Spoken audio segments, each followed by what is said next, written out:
नमस्कार दोस्तों, मैं प्रशांत आपका YouTube channel maths with Prashant sir में स्वागत करता हूं।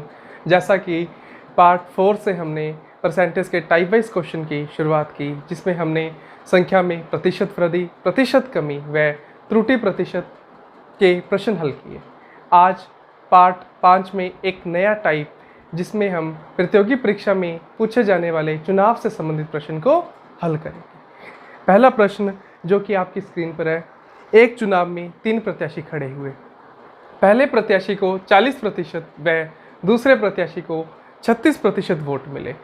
यदि कुल मतों की संख्या 36,000 थी तो तीसरे प्रत्याशी को मिलने वाले मतों की संख्या ज्ञात करें। आइए इस प्रश्न को हल करते हैं। हम मान लेते हैं कि टोटल वोटों की संख्या जो चुनावों में थी वह 100 थी। हमने मान लिया वोटों की कुल संख्या 100 थी। वह पहले प्रत्याशी को 40% यानी 100 का 40% अर्थात 40 वोट मिले। वह दूसरे प्रत्याशी को 36% यानी 100 का 36% अर्थात 36 वोट मिले। वह जब हम कुल वोटों की संख्या में से कुल वोटों की संख्या 100 में से पहले प्रत्याशी को मिलने वाले वोटों की संख्या 40 व दूसरे प्रत्याशी को मिलने वाले वोटों की संख्या 36 को घटा देंगे तो हमारे पास तीसरे प्रत्याशी को मिलने वाली वोटों की संख्या आ जाएगी। जब हम 100 में से 40 और 36 को घटाएंगे तब हमारे पास 24 आएगा, यानी 24 तीसरे प्रत्याशी को मिलने वाली वोटों की संख्या है। अब हमें प्रश्न में दिया है कुल मतों की संख्या 36,000 है, लेकिन हमने माना कि कुल मतों की संख्या 100 है, यानी जो 100 का मान है वह 36,000 के बराबर है। 100 का मान 36,000 के बराबर है। वह यहाँ से हम एक इकाई का मान निकालेंगे जो कि 360 के बराबर होगा। अब हमसे प्रश्न में पूछा है तीसरे प्रत्याशी को मिलने वाले मतों की संख्या ज्ञात कीजिए। तीसरे प्रत्याशी को 24 मत मिले हैं, एक का मान 360 है, तो 24 का मान ज्ञात करने के लिए हम इसे दोनों तरफ 24 से गुना कर देंगे तो 360 गुना 24 बराबर, जब हम 24 को 360 से गुना करेंगे, 24 को 0 से गुना किया 0 आया, 24 को 6 से गुना किया 144 आया, वह 14 हासिल बची। 24 को 3 से गुना किया तो 72 आया, 72 और 14 86। तीसरे प्रत्याशी को मिलने वाले वोटों की संख्या 8640 रही है। आइए एक और प्रश्न करते हैं जो कि आपकी स्क्रीन पर है। दो व्यक्ति चुनाव में खड़े हुए। इसमें एक व्यक्ति को 57% मत प्राप्त हुए, वह 42,000 वोटों से विजयी हुआ, तो मतों की कुल संख्या ज्ञात कीजिए। आइए इस प्रश्न को करते हैं। हम मान लेते हैं कि चुनावों में वोटों की कुल संख्या 100 रही होगी। हमने मान लिया कि चुनावों में वोटों की संख्या 100 रही है। वह प्रथम प्रत्याशी को 57% मत मिले, यानी 100 का 57% अर्थात 57 वोट मिले। वह जब हम कुल मतों की संख्या 100 में से पहले प्रत्याशी को मिले हुए मत 57 को माइनस कर देंगे तब हमारे पास दूसरे प्रत्याशी को मिले हुए मतों की संख्या आ जाएगी। जब हम 100 में से 57 माइनस करेंगे तो 43 आया, तो 43 दूसरे प्रत्याशी को मिले हुए मतों की संख्या है। हमें मालूम चल गया कि पहले प्रत्याशी को 57 मत प्राप्त हुए, वह दूसरे प्रत्याशी को 43 मत प्राप्त हुए। तो हमें पता लग गया कि जो पहला प्रत्याशी है वह 57 माइनस 43 बराबर 14 वोटों से विजयी हुआ। लेकिन हमें प्रश्न में दिया हुआ है जो पहला प्रत्याशी है वह 14 वोटों नहीं बल्कि 42,000 वोटों से विजयी हुआ। इसका मतलब हुआ कि जो यह 14 है वह 42,000 के बराबर है, तो एक इकाई का मान हमारे पास 3,000 के बराबर आएगा। वह हमसे प्रश्न में पूछा है कुल मतों की संख्या ज्ञात कीजिए। हमने माना था कि चुनाव में कुल वोट 100 है, तो 100 का मान ज्ञात करने के लिए हम इसे दोनों तरफ 100 से गुना कर देंगे तो हमारे पास 100 इकाई का मान आएगा। 3,000 गुना 100 बराबर 3 लाख। तो चुनाव में कुल मतों की संख्या 3 लाख है। आइए एक और क्वेश्चन करते हैं जो कि आपकी स्क्रीन पर है। एक चुनाव में 10% मत को अवैध घोषित कर दिया। वह इसमें जीतने वाले प्रत्याशी को मतदाता सूची का 47% वोट प्राप्त हुआ तथा वह 12,000 वोटों से विजयी हुआ, तो कुल वोट ज्ञात करें। देखिए, इस प्रकार के क्वेश्चन को जब हमने हल करना हो, हमें इसमें कुछ बातों का ध्यान रखना होता है। सबसे पहला जो इसमें हमने प्रश्न में इसने टर्म यूज़ की है अवैध वोट, वह वोट जो जनता द्वारा दिए जाते हैं लेकिन उनमें कुछ खामियों के कारण उनको रिजेक्ट कर दिया जाता है, तो उसे हम बोलते हैं अवैध वोट या इनवैलिड वोट। दूसरी, मतदाता सूची। चुनावों में मतों की कुल संख्या ही मतदाता सूची होती है, जिसे हम बोल देते हैं वोटर लिस्ट। तीसरा, एक जो सबसे महत्वपूर्ण बिंदु है कि जब भी एक चुनाव में एक जीतने वाले प्रत्याशी और एक हारने वाले प्रत्याशी के मतों के बीच में अंतर किया जाता है, तो वह जिन मतों का अंतर किया जाता है वह केवल वैलिड वोट होते हैं, वह केवल वैध वोट होते हैं। आइए अब हम इस प्रश्न को हल करने की कोशिश करते हैं। हमें दिया हुआ है कि एक चुनाव में 10% वोटों को अवैध घोषित कर दिया। हम मान लेते हैं कि उस चुनाव में कुल मतों की संख्या 100 थी।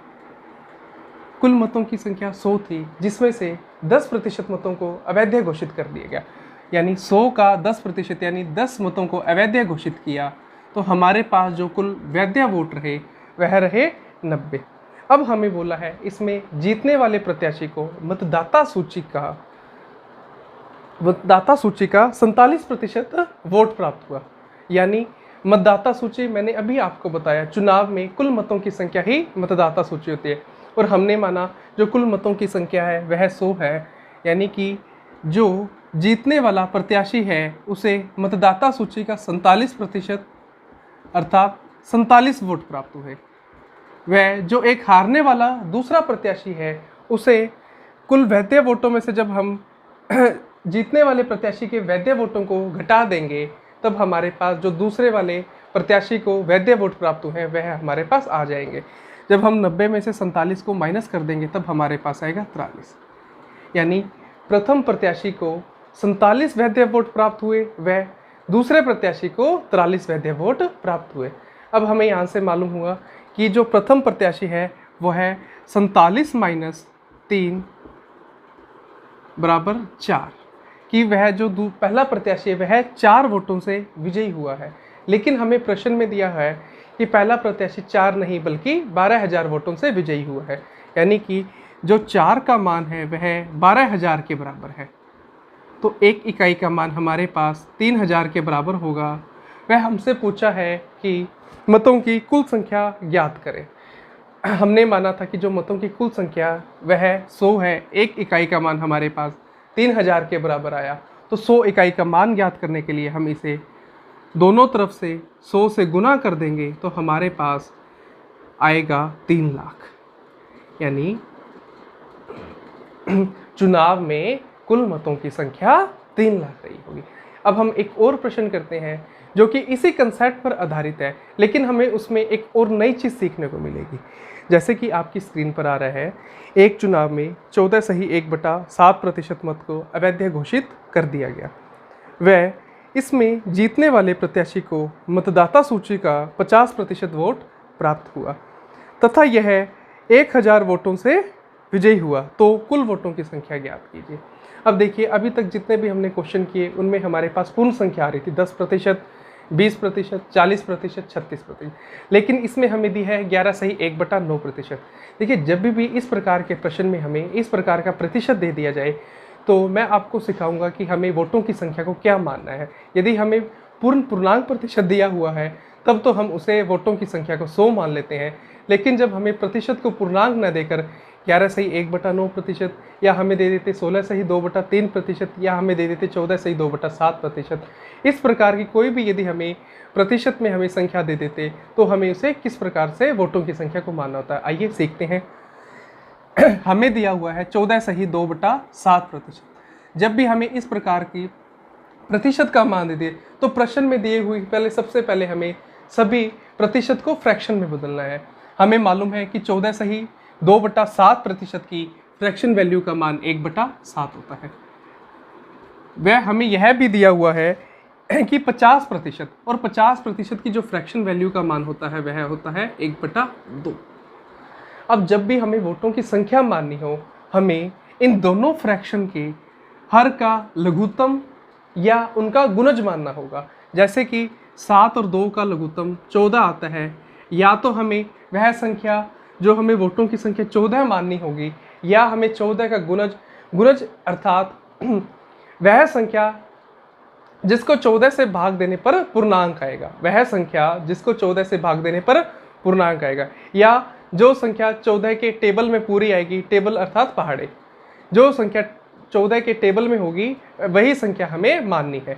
या तो हम 14 मान सकते हैं, या हम 14 का कोई भी गुणज मान सकते हैं। यदि हम यहाँ पर 14 मानेंगे तो हमारे पास जो संख्या आएगी वह वापस क्या आ जाएगी, बिल्कुल पॉइंट में आ जाएगी, जिससे हमारा क्वेश्चन थोड़ा सा कठिन हो जाएगा।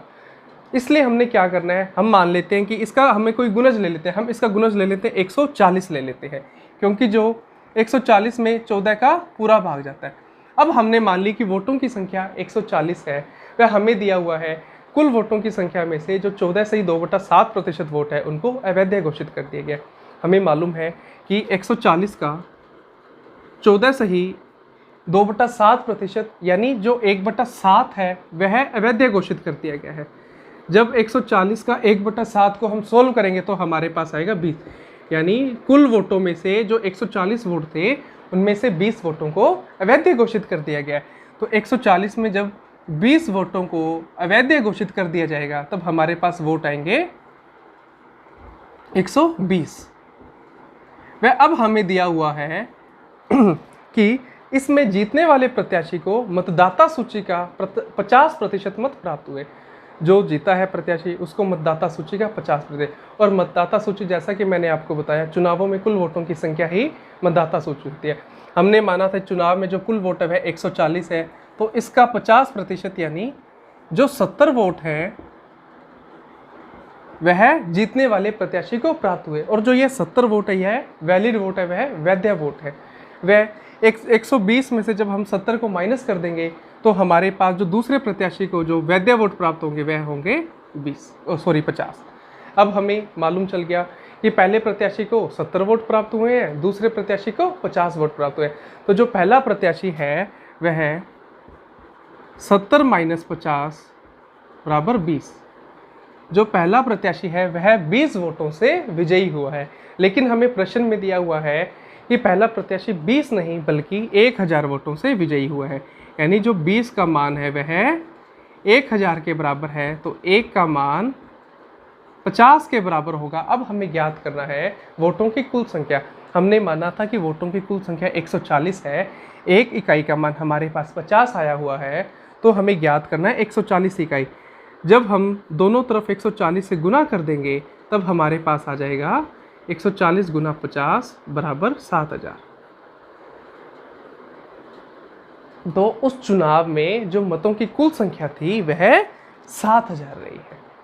आइए एक और प्रश्न करते हैं जो कि आपके स्क्रीन पर है कि 2 उम्मीदवारों के चुनाव में 10% लोग मत देने नहीं गए।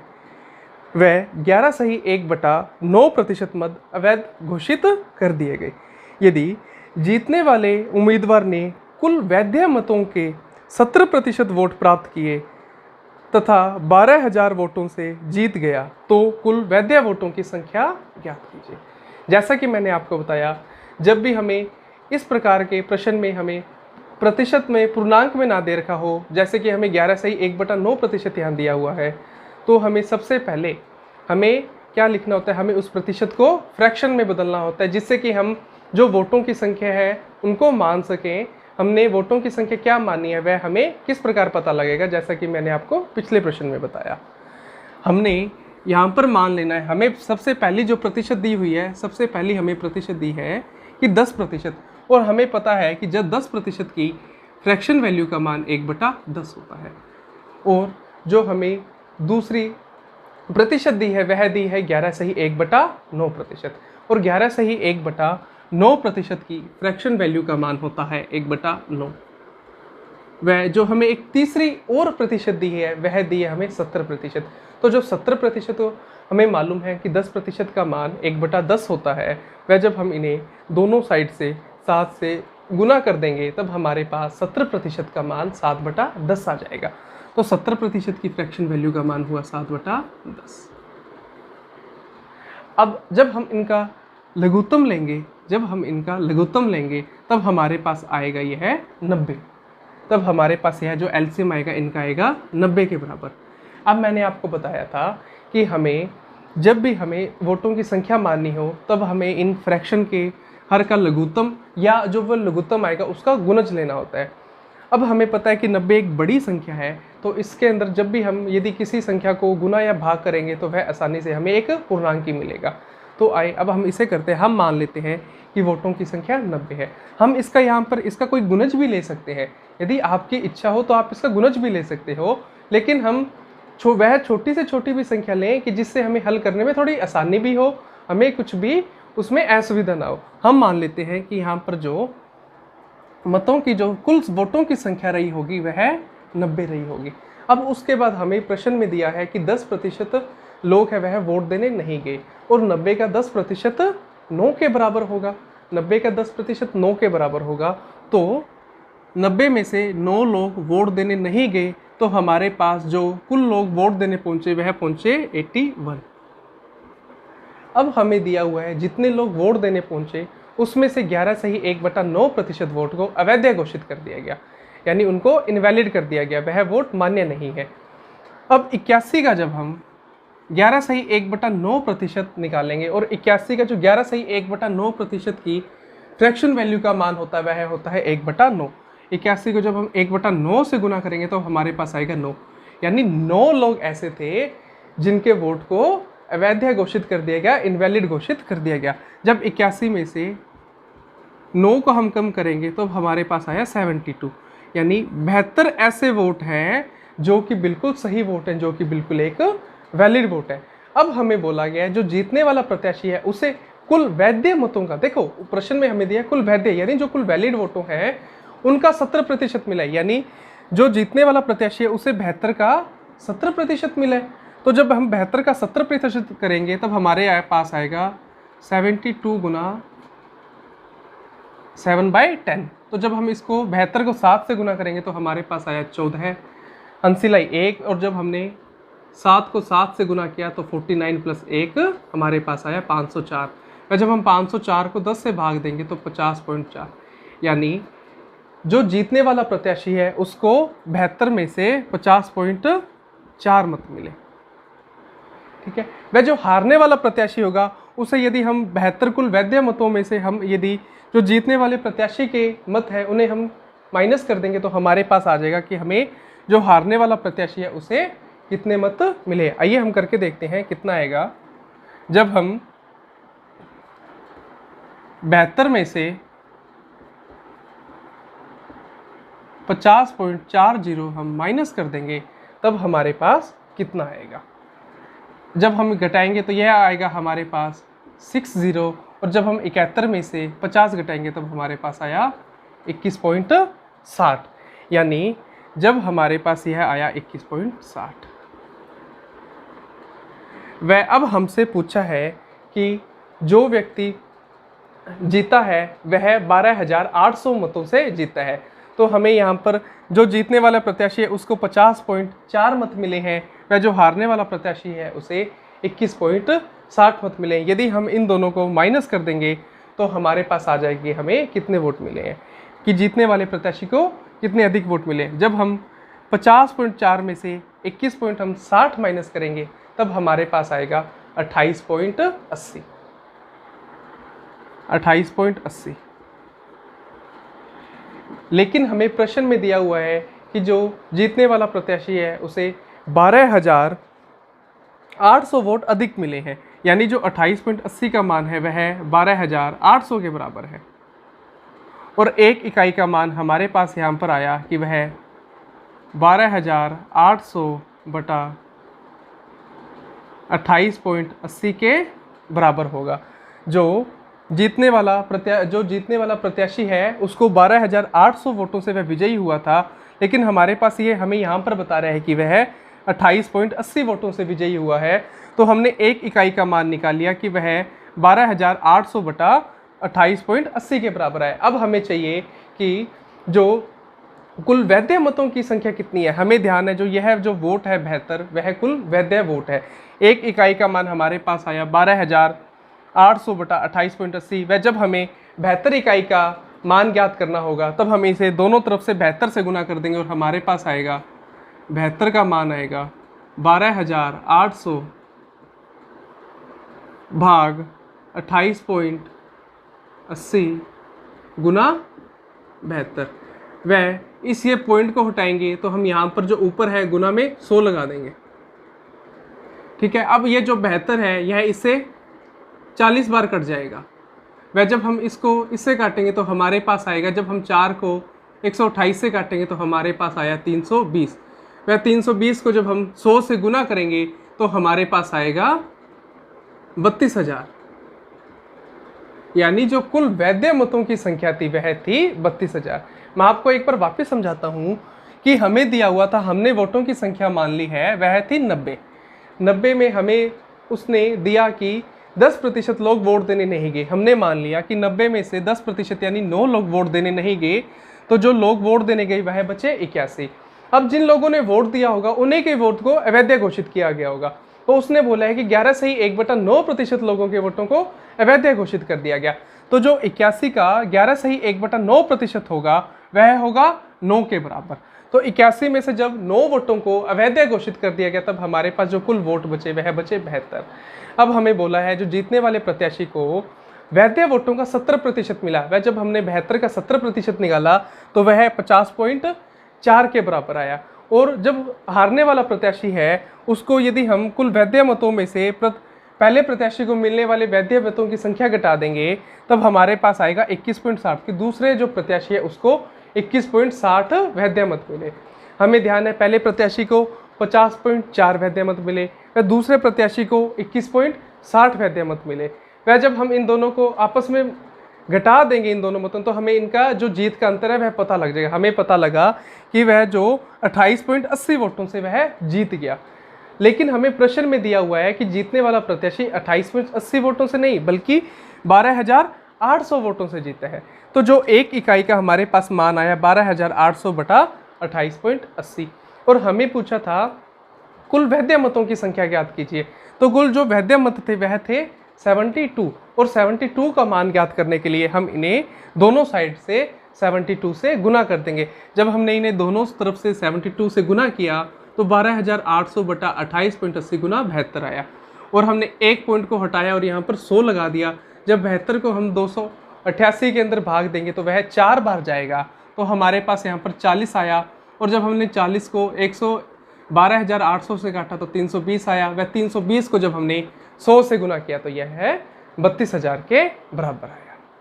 आइए एक और अच्छा क्वेश्चन करते हैं जो कि सबसे बेहतरीन क्वेश्चन है, जो कि बहुत ही कम बार एग्जाम में पूछा जाता है लेकिन एक बहुत ही स्टैंडर्ड का क्वेश्चन है, आपको आना चाहिए।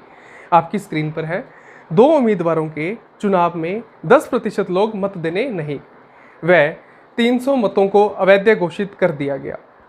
यदि जीतने वाले उम्मीदवार को कुल मतदाता सूची का 60% मत मिला तथा वह 1800 मतों से विजयी हुआ तो बताएं कुल मतदान में कितने वैध मत थे, हारने वाले उम्मीदवार को कितने मत मिले। हमें एक प्रश्न दिया हुआ है जिसमें हमने इसे 2 आंसर देने हैं। आइए समझते हैं। देखिए इस क्वेश्चन को मैं सबसे पहले आपको कंसेप्ट से समझाऊंगा कि हमें प्रश्न क्या पूछना चाहता है, उसके बाद मैं आपको इसकी ट्रिक बताऊंगा। तो सबसे पहले इसका कंसेप्ट समझिए। जब भी हमारे पास ये प्रश्न आए तो हमें किस प्रकार से इसको हल करना है। हम मान लेते हैं कि चुनावों में कुल मतों की संख्या 100x रही होगी। हम मान लेते हैं चुनावों में कुल मतों की संख्या 100x रही होगी। वह अब हमें दिया है कि 10% लोग मत देने नहीं गए, यानी 100x का 10% कितना होगा, 10x। 100x का जो 10% होगा, 10% के स्थान पर हम उसकी फ्रैक्शन वैल्यू रखते हैं।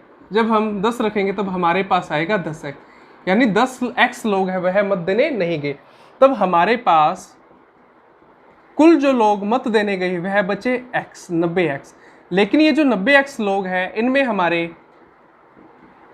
जो वैध मत है वह जो अवैध मत है वह दोनों शामिल है। जो हमारे वैलिड वोट है, जो हमारे इनवैलिड वोट है, वह दोनों शामिल है। अब हमें बोला गया है कि इनमें से 300 मतों को अवैध घोषित कर दिया गया, यानी 90x लोगों ने कुल ने वोट दिया था, उसमें से जो 300 वोटों को अवैध घोषित कर दिया गया, वह जो बचे हुए वैध वोट बचे वह बचे 90x माइनस 300। अब हमसे बोला गया है कि जीतने वाले उम्मीदवार को कुल मतदाता सूची का 60% मत मिला। जो जीतने वाला उम्मीदवार है उसे मतदाता सूची, मैंने आपको बताया था कि चुनाव में मतों की कुल संख्या ही मतदाता सूची होती है। तो हमारे पास जो मतदाता सूची कुल वोटों की संख्या हमने लिखी थी 100x, तो जो जीतने वाला प्रत्याशी है उसको जो वोट मिले कितने मिले 60% ही मिले, तो उसको जो वोट मिले 60x मिले। तो जो हारने वाला जो प्रत्याशी होगा उसे कितने यदि हम 90x माइनस 300 में से जब हम 60x घटा देंगे तब हमारे पास आएगा 30x माइनस 300, यानी कि जो प्रत्याशी जीता उसको 60x वोट मिले, वह जो प्रत्याशी हारा उसको 30x माइनस 300 वोट मिले।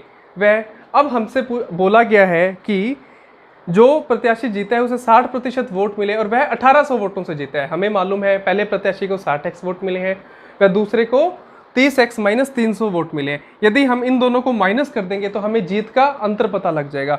हमें बोला गया है कि वह 60x माइनस 30x, जब हम इसे माइनस करेंगे तो यह संख्या माइनस हो जाती है और माइनस वाली प्लस हो जाती है 300। तो यह जो जीता है, जो प्रथम प्रत्याशी है, जो जीतने वाला प्रत्याशी, वह इतने मतों से जीता है, लेकिन हमें प्रश्न में दिया हुआ है कि वह 1800 मतों से जीता है, यानी जो इनका अंतर है वह 1800 के बराबर है। 60x में से जब हम 30x घटाएंगे तब हमारे पास आएगा 30x।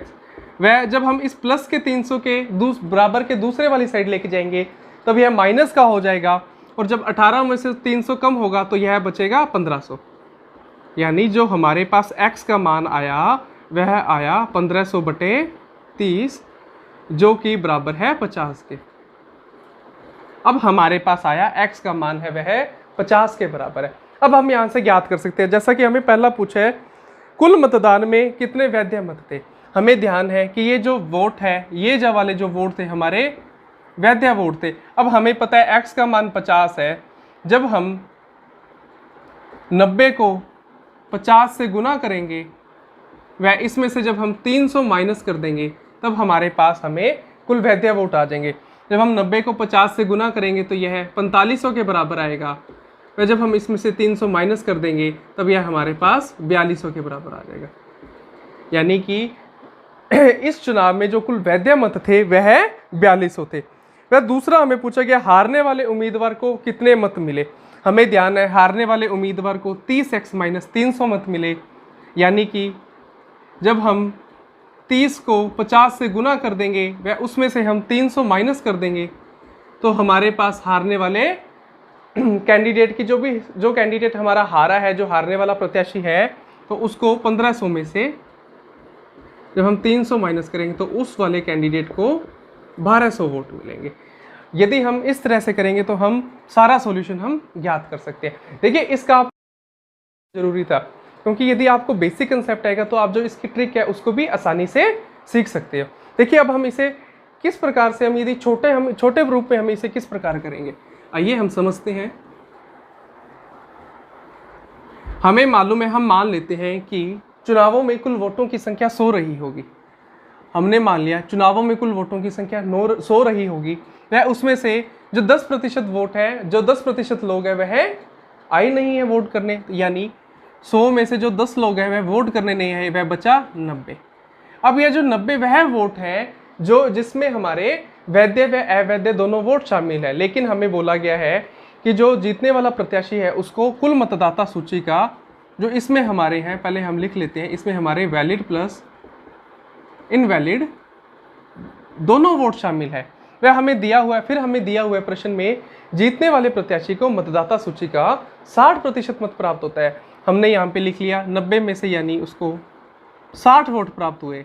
लेकिन हमें ध्यान रखना कि ये जो 60 मत हमें प्राप्त हुए, हम मान लेते हैं ये जो 60 मत है ये सारे के सारे वैलिड मत है।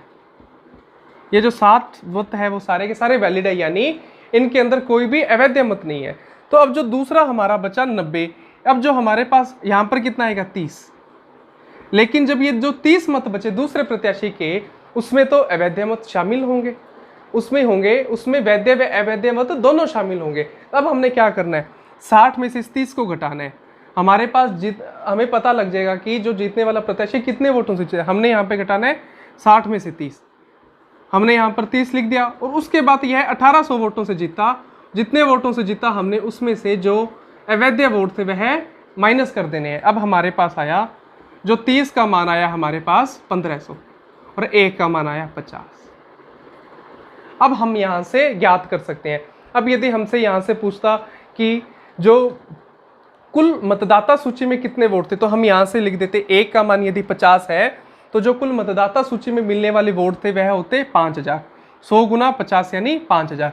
अब यदि हमें दे देता कि कुल वैध वोट कितने होते, तो हम क्या करते, 90 को 50 से गुना करते तो हमारे पास कुल वोट आ जाते, जितने वोट लोगों द्वारा डाले गए हैं। तो हमारे पास आया था 90 गुना 50 4500, और उसमें से हम इनवैलिड वोट को, जो हमारे वोट अवैध है, उस वोटों को हम घटा देते, तो हमारा जो वोट आ जाता, हमारे पास वैध वोट आते। देखें हम कैसे करते हैं। यदि हमारे पास पहला यदि वह पूछ लेता कि कुल मतदाता सूची में कुल वोट कितने, तो हम लिख देते 100 वोट थे तो 100 गुना 50, यानी जो कुल वोट होते वह 5000 होते। मैं आपको क्वेश्चन से एक्स्ट्रा बता रहा हूं कि हमारे से जो एग्जामिनर वह क्या क्या पूछ सकते हैं।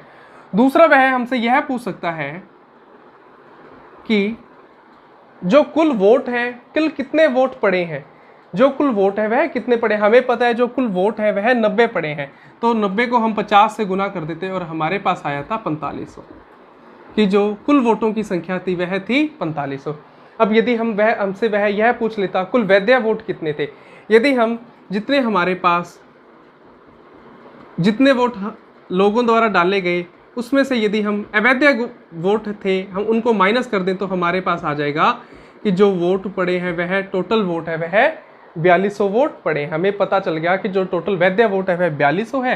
वह जो 4200 में अब हमें से पूछ लेता कि जीतने वाले प्रत्याशी को कितने वैध वोट मिले, तो हम ज्ञात कर ले। तो जीतने वाले प्रत्याशी को 60 यानी 60 गुना 50 बराबर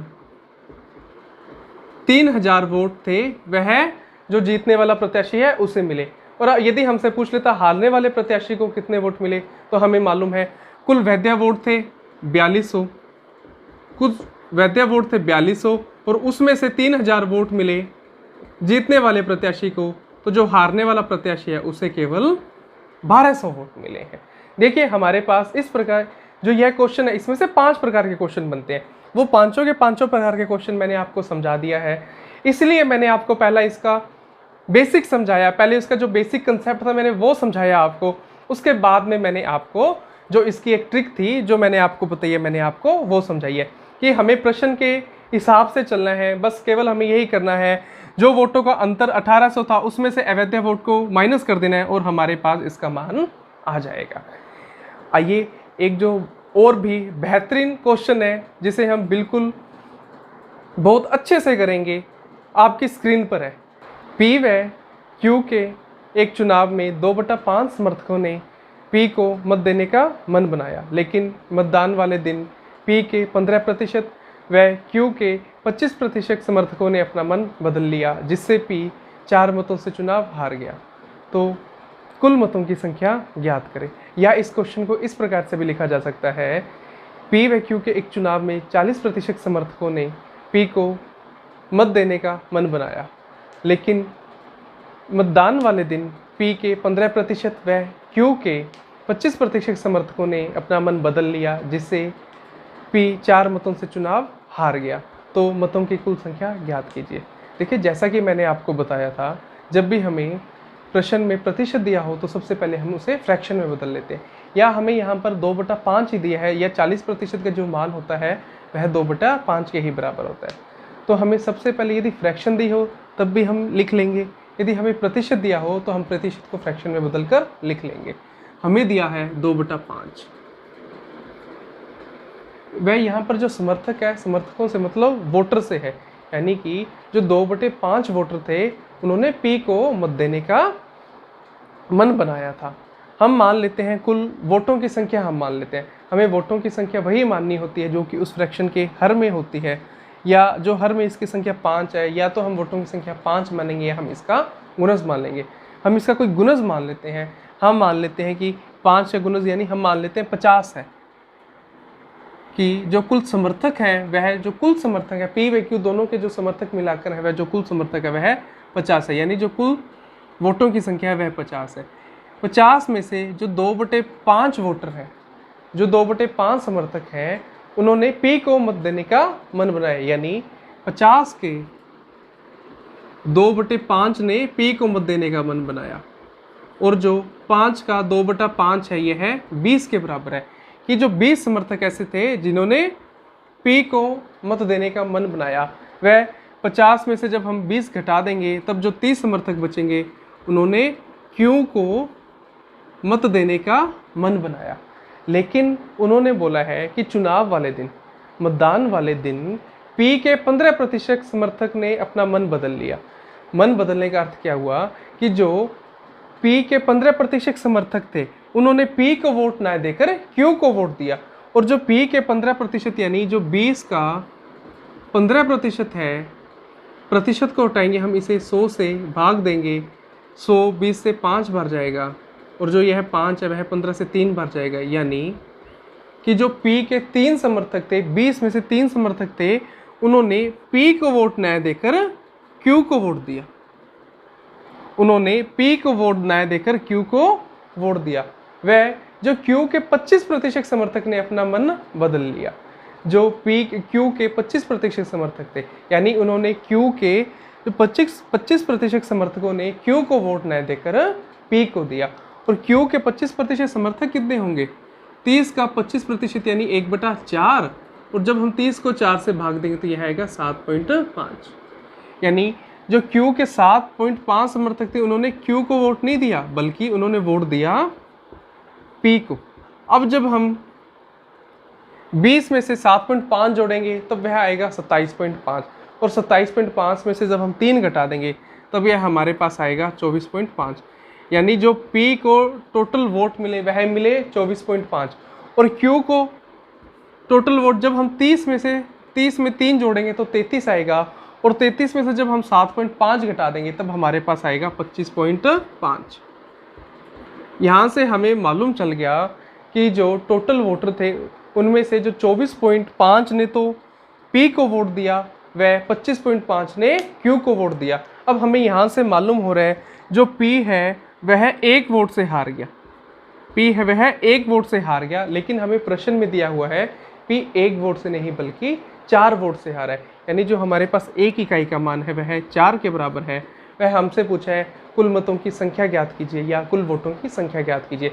हमने माना था जो कुल मतों की संख्या है वह 50 है। 1 का मान हमारे पास 4 के बराबर आया, तो 50 इकाई का मान हमारे पास 50 गुना 4 बराबर 200 आएगा। तो जो कुल वोटों की संख्या है वह है 200। तो आज की वीडियो को हम यहीं समाप्त करते हैं। जितने भी चुनाव से रिलेटेड क्वेश्चन थे वह सभी मैंने आपको यहाँ पर करा दिए हैं। कॉम्पिटिटिव एग्जाम में कोई भी हो, इससे बाहर आपके कोई भी क्वेश्चन नहीं आएगा। जो चुनाव से संबंधित प्रश्न है वह जो प्रश्न है वह जो मैंने आपको करवाए हैं उन्हीं में से आएंगे। और मैं उम्मीद करता हूँ आज की वीडियो आपको अच्छी लगी होगी। यदि आपको वीडियो अच्छी लगे तो इसको लाइक, शेयर और चैनल को सब्सक्राइब जरूर करना।